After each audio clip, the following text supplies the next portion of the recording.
Hi there, school lunch challenge today. This is a combination of the lunch and the breakfast that the students were given today.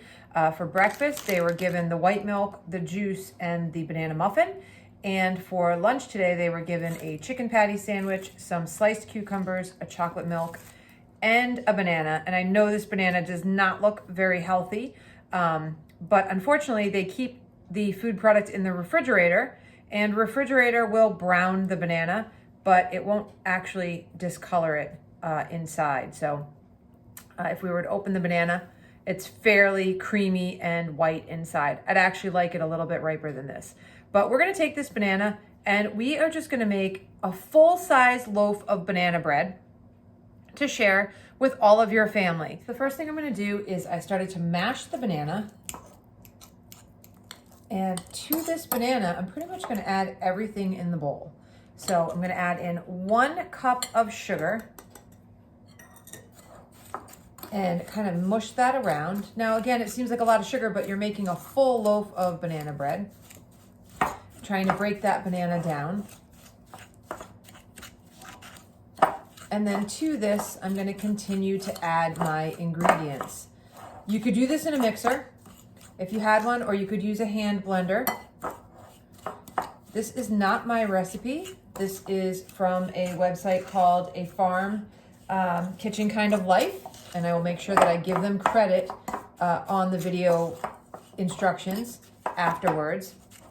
Okay, but just mixing that up. And then I have a full stick of butter or margarine, and I'm gonna take that, it's been softened. So you can leave that out on the counter. You can see my finger kind of pushes in that, and it's nice and soft. If you don't wanna wait, you can take the stick wrapped, place it in your microwave for 5 seconds at a time. And after each 5 seconds, you actually rotate the stick around until it's soft, feeling it with your finger each time so you are able to smush it down. Now, there's quite a bit of butter that's stuck to the paper. So before I continue anymore, I'm gonna prepare my pan.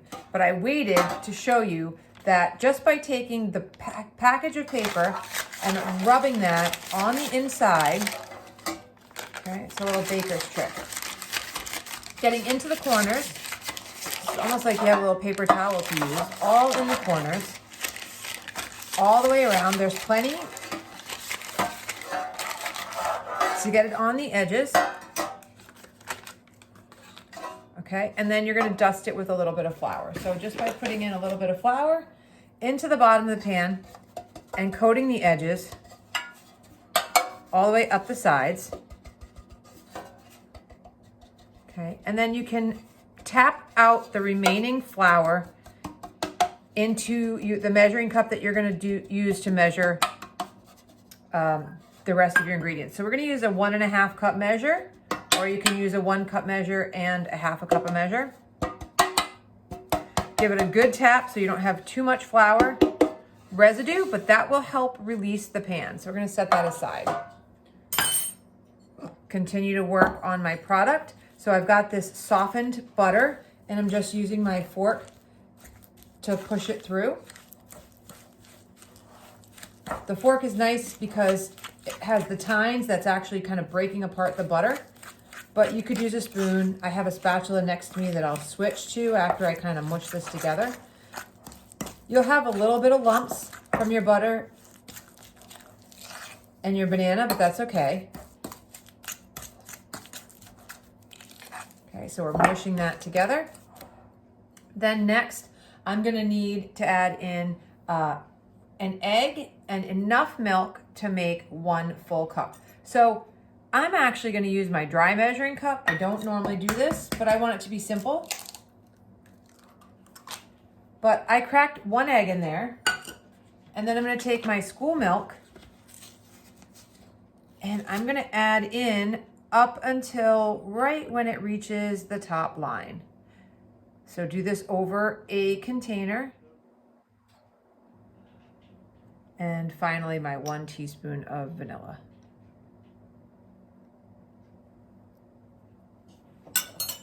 I'm gonna go ahead and mix this around.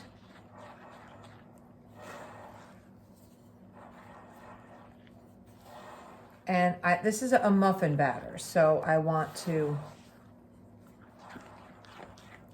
very gently stir to incorporate all of the dry ingredients. The batter will be a little bit lumpy so that it's not overmixed before we put it into the pan. Really get to the bottom of it so that you get all of the banana dry pockets of flour. All right, and then we have a slightly lumpy batter, which is okay. And to this, I'm gonna add in, doesn't call for it, but I know my son likes chocolate chips, so I'm gonna add in some chocolate chips. You can just estimate if you have some lying around. You could add in cinnamon. You could add in peanut butter or peanut butter chips. You could do a peanut butter swirl. You could add a swirl of cream cheese. You could get creative. All right. But just like that, just a little bit of chocolate, a little something. And then I'm gonna place that into my pan. I filled my pan about 2/3 of the way full. I give it a little tap.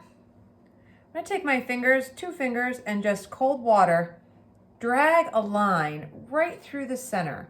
And that is called a water track. That's just gonna allow my bread to stay moistened as it rises so that it rises more evenly and the center doesn't have a jigsaw puzzle kind of crack on it. This is gonna go into a preheated 350-degree oven for about 45 minutes, and we'll check it for doneness. After 45 minutes, I checked the banana bread with just a toothpick inserted into the center, and it was still quite jiggly, so I put it in for another 15 minutes, an hour in total, and it's now out. It's golden. It has a nice crust, a straight crack through the center. We're gonna let this cool completely before we serve it, and of course, it gets even better the next day. So 1 banana bread for the whole family from school lunch if you didn't eat your banana today. So school lunch challenge accepted, completed, and we'll see if it's delicious in a little while.